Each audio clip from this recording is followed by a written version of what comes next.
If you received a revelation, if you're informed by God that you will die in 3 days' time, how will you spend those hours? How will you spend them?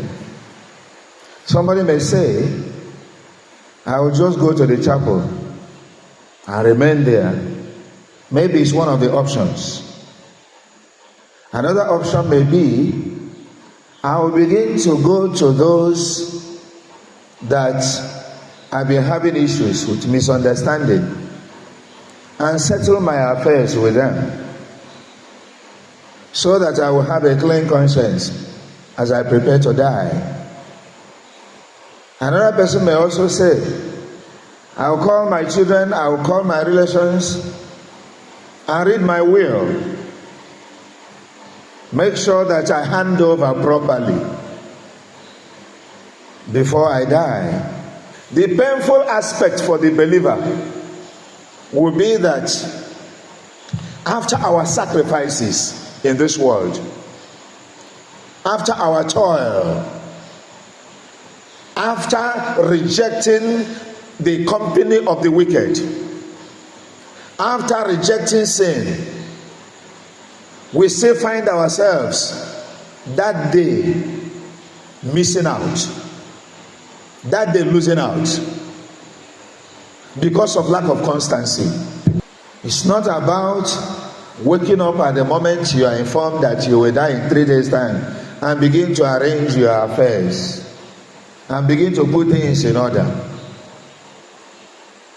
What is important is our constancy with God. It is not that at that moment you go and begin to keep vigil because you know that you are dying. But our relationship with God, is it constant like the morning star, as the scripture would say? Is it something that is regular? Is it something that is like the way you breathe? Like the way you eat? Is it something like the way you take care of your body, you wash your body constantly? It's about maintaining good conscience. It's about maintaining good conscience. Always being sure that you are of good conscience every moment of your life. Not until you are informed that you will soon die. Because nobody is going to inform us when we will die. Doctors will continue to give you hope. Prayer warriors will continue to give you hope. And you continue to give yourself hope too. So that means that on daily basis, constantly, we examine our consciences. It's all about remaining in the state of grace. It's about making sure that you are not living in sin, no matter how small. It's about making sure that you are maintaining a clean slate in your relationship with God. Clean slate of righteousness. Especially making sure that you avoid occasions of sin. Avoidance of occasions of sin is very far more important than even the sin itself. Because once you avoid the occasion of sin, it will be difficult for you to sin. And it will be easier for you to keep awake. It is actually the occasion of sin that keeps us in sinfulness, in bad conscience.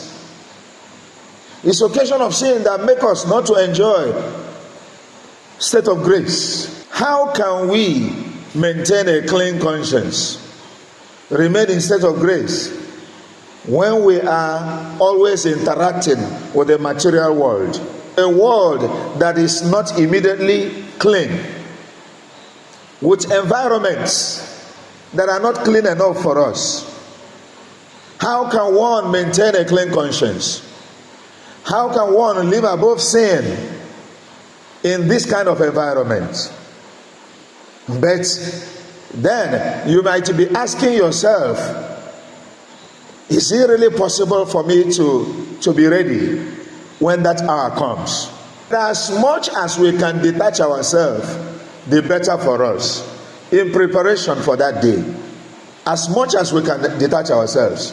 What will help us, especially to stay awake, is for us to be conscious of our relationship with God in our dealings with the material world. Bring everything you do in the world to bear with your relationship with God. Your business should bear with your relationship with God. Your relationship with people should bear with your relationship with God. If a righteous man decides to live in sinfulness, everything he did in the past will be forgotten. That means that constancy is what will win us the goal.